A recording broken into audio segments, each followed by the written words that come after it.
Bonjour à tous, bienvenue dans cette nouvelle vidéo, j'espère que vous allez bien.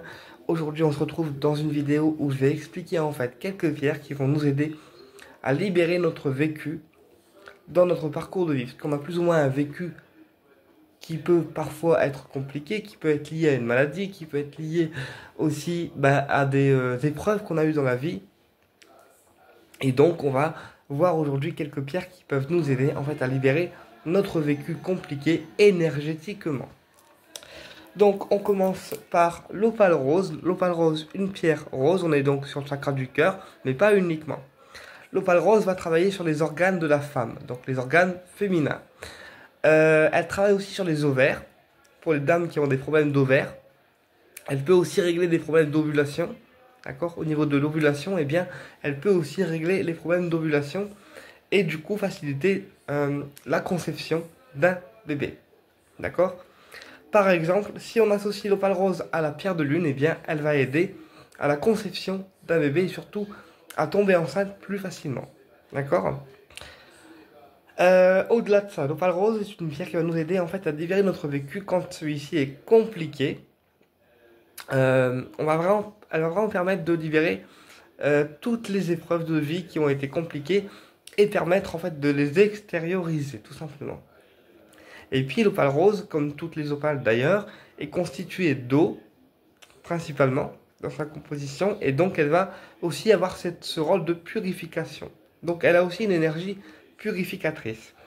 Elle permet également de pardonner les erreurs passées ou présentes, voilà, puisqu'elle a aussi cette faculté de pardonner à l'autre. Donc, si on a une personne avec laquelle on a du mal à pardonner les erreurs, ou du mal à pardonner le passé, qui peut être compliqué, ou en tant que couple, si on a du mal à se pardonner certaines choses dans le couple, eh bien, on peut associer une opale rose, d'accord, pour pouvoir aider, en fait, à la facilité du pardon, tout simplement.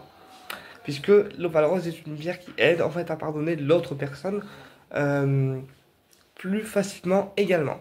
On va aussi utiliser le jaspe rouge. Donc le jaspe rouge, une pierre rouge. On est donc sur le chakra sacré, le chakra du ventre. Elle va aider aussi le ventre à digérer tout ce qui est compliqué pour nous à digérer, puisque tout ce qu'on digère en termes énergétiques se loge dans le ventre.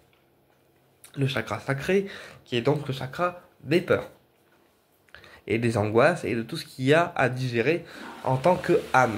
Donc le jaspe rouge va nous aider en fait à digérer toutes les épreuves qui ont pu être compliquées pour nous.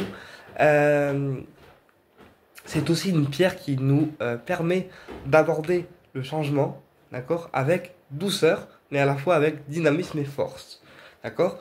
Je prends un exemple. En portant un jaspe rose, on remarque souvent que les personnes autour de nous, ils changent parce que ils s'adoucissent avec nous, parce que ils viennent plus au contact, d'accord, ou aussi que certaines situations changent. Effectivement, le jaspe rouge a cette faculté de faire changer les choses en douceur et à la fois d'apporter un ancrage à la personne qui le porte. Le jaspe rouge est également une pierre qui redonne au niveau physique la force dans les jambes et aussi la force au niveau sexuel. Donc au niveau du chakra sexuel, eh bien, il réveille le chakra sexuel tout en redonnant force et courage au niveau physique et énergétique.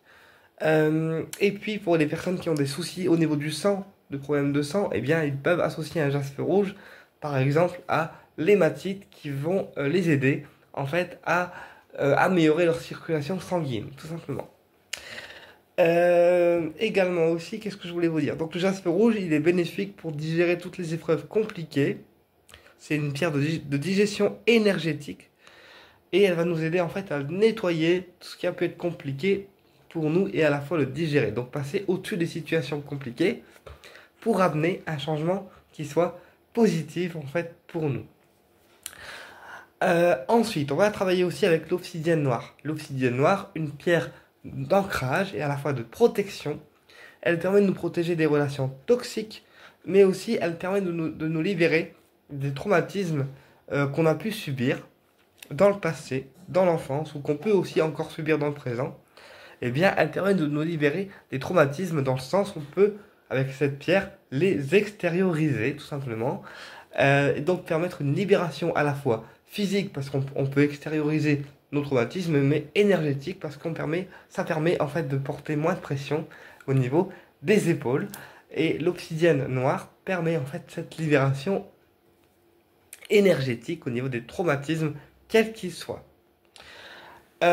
Ensuite, pour une libération qui va être plus dans l'ordre de l'inconscient, donc une libération inconsciente qu'on souhaite faire, on va aussi associer l'obsidienne œil céleste, qui est une obsidienne qui va libérer en fait notre inconscient, donc toutes les choses qu'on porte dans l'inconscient et qu'on souhaite en fait libérer, puisque l'obsidienne œil céleste, c'est une pierre également de libération, de protection, mais elle agit également au niveau de l'inconscient, puisqu'elle le libère, en fait, tout ce qui peut être inconsciemment encore gardé, tout simplement.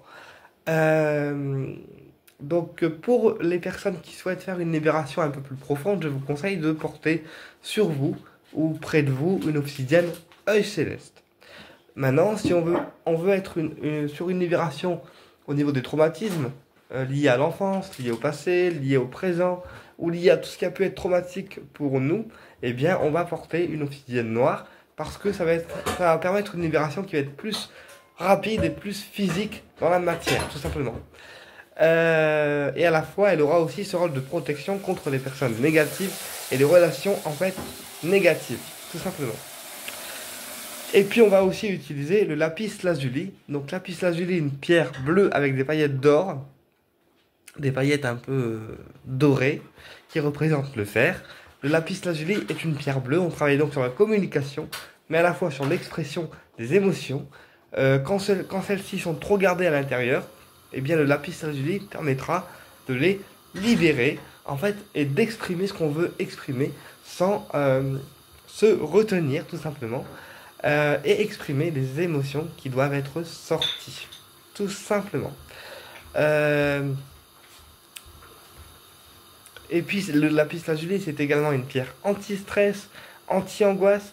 Elle permet d'avoir une communication limpide, donc une communication verbale, mais aussi une communication avec les guides et les anges, puisque c'est une pierre qui, en fait, facilite les perceptions et la canalisation médiumnique.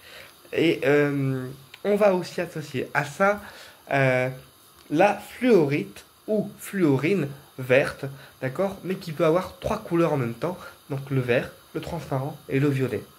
Donc, si on est sur une fluorite verte, on va travailler essentiellement le chakra du cœur, la libération émotionnelle. Si on est sur une fluorite de 3 couleurs, on va travailler la libération émotionnelle, la transparence et la spiritualité. Alors, je parle aujourd'hui de la fluorine verte dans cette vidéo, puisque la fluorine verte permet une libération émotionnelle et elle va nous aider à nous libérer de tout ce qui est accroché à nous en termes émotionnels. Donc, elle va permettre d'extérioriser, de libérer en fait toutes les émotions ou toutes les choses qui ont pu être compliquées pour nous à gérer. Et puis, du fait qu'on libère en fait les émotions négatives ou les énergies négatives, elle permettra aussi d'avoir un meilleur système respiratoire, puisque parfois les émotions qui bloquent, eh bien ça peut intercepter sur le système respiratoire, tout simplement. La fluorine verte ou fluorite permet également une meilleure pensée, puisque parfois quand on a un vécu compliqué, on a tendance à ruminer, et puis toujours repenser aux choses qu'on a vécues sans forcément penser aux choses positives. Donc la fluorine permet une structuration de la pensée et de penser de manière positive et de voir le bon côté des choses au lieu de voir le verre en fait à moitié vide, tout simplement. Eh bien écoutez, j'espère vous avoir éclairé dans cette vidéo. Je vous dis à très bientôt pour une prochaine vidéo et au plaisir de vous retrouver.